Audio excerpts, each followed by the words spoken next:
All right. Well, as they say in front of all of those important episodes of 1980s sitcoms, welcome to a very special episode of Spector Creative. I'm your host, Scott Toy Guru Neitlich, longtime toy executive and toy collector. And since it is the beginning of a new year and I wanted to push this video up in the schedule, well, that's when we're all expecting, change and making promises and joining gyms and taking, look at what's going on. And in the toy collecting world, adult collector action figure world, change can be good because, it means updated sculpts, updated technology, getting better versions of figures. But there's also a lot that's connected to obviously the bigger world. And again, now that we're entering a new year, I thought it would be time to sort of look at something that's kind of troubling me at retail, which I think hasn't been under enough scrutiny. And it's kind of like right in front of us, but no one is talking about it because it's sort of chiseled up into little bits. So I want to bring all of that together, like, a spider's web or a twin or something. All right, so let's jump in.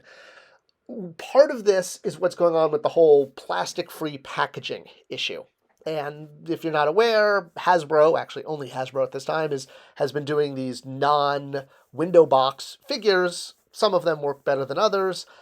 Fans have been a little all over the map as far as, what they think, because a lot of people obviously want to display our figures in package, and not being able to see the figures is an issue.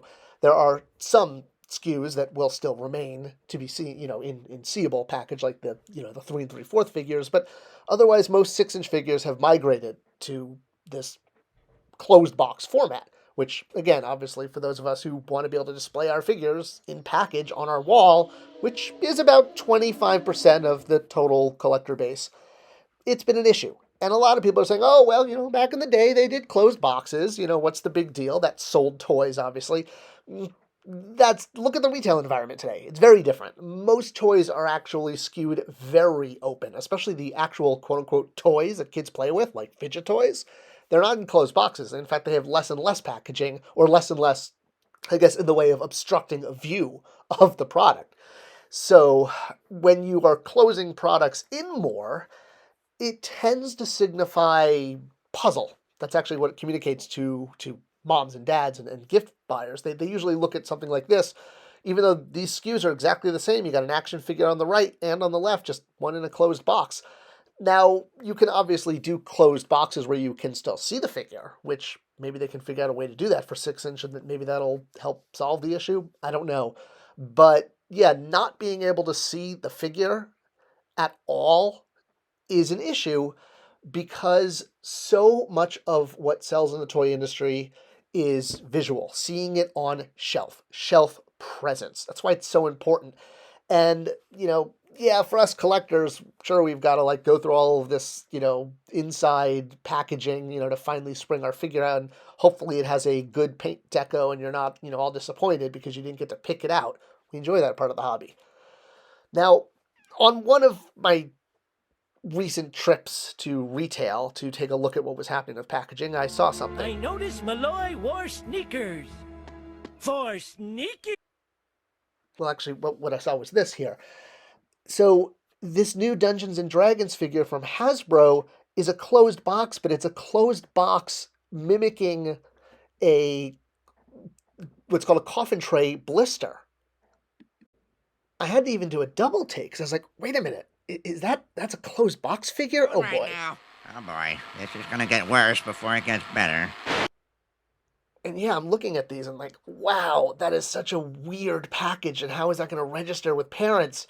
Because it really does read as a low value puzzle. Because even the actual closed box part is now so small. Ooh, I don't know. It's this hiding toys behind cardboard so you can't see them. You see something like that, and I feel like, come on, A Hasbro. world of pain. All right, the other big part of it can be explained by this diagram, which represents resources drying up. See, you obviously knew that right away, right? Okay, I like to use funny scientific stuff. By resources drying up, I mean distribution channels. The biggest one to hit pop culture, obviously, was the closure of Toys R Us, which was also very close to the closure of KB Toys and FAO Schwartz. So we lost a lot of toy-only stores. And there was so much news in the press about how this share of the market was going to be up for grabs, and how, Walmart was going to be able to, jump in and replace Toys R Us with these big expanded toy areas that were going to mimic the Toys R Us layout, and, blah, blah, blah, blah, blah. But honestly, whether you're a industry insider or just a parent or a shopper, you go to Walmart, you basically can see like, no, this is not Toys R Us. This is still Walmart, the way their toy aisle has kind of always been. And that's kind of the issue is we lost these distributors. We lost extra aisle space, Toys R Us, KB, FAO, and Walmart and Target, yeah, they have their exclusive lines, but they haven't replaced that aspect of the shopping experience of going to a Toys R Us, an all toy store that had so much aisle space that they could skew so many brands that just can't get in retail at other major retailers. And Toys R Us going out of business, I've made a few videos about this. I'll link one in the end here. The biggest blow was the loss of retail space. So now we have fewer toy stores and we're closing our toys behind boxes.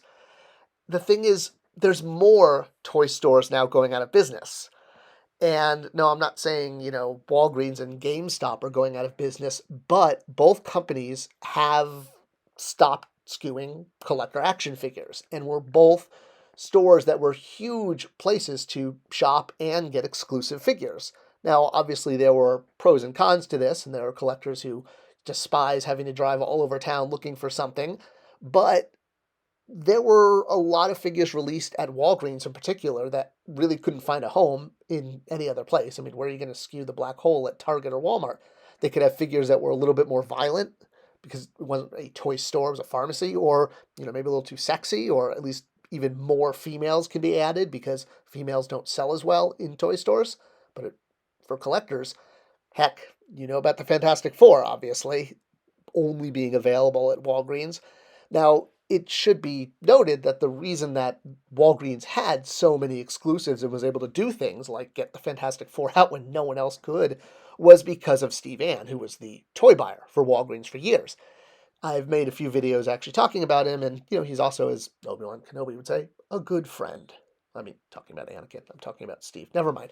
The point is, Steve Ann was the kind of buyer who would go to Comic-Con, he would interact with fans, he was a toy fan himself. He and I would have so many lunches and dinners together at Toy Fair and at Mattel's Toy Fair. So, meaning New York and El Segundo. So when he left Walgreens, basically the program ended.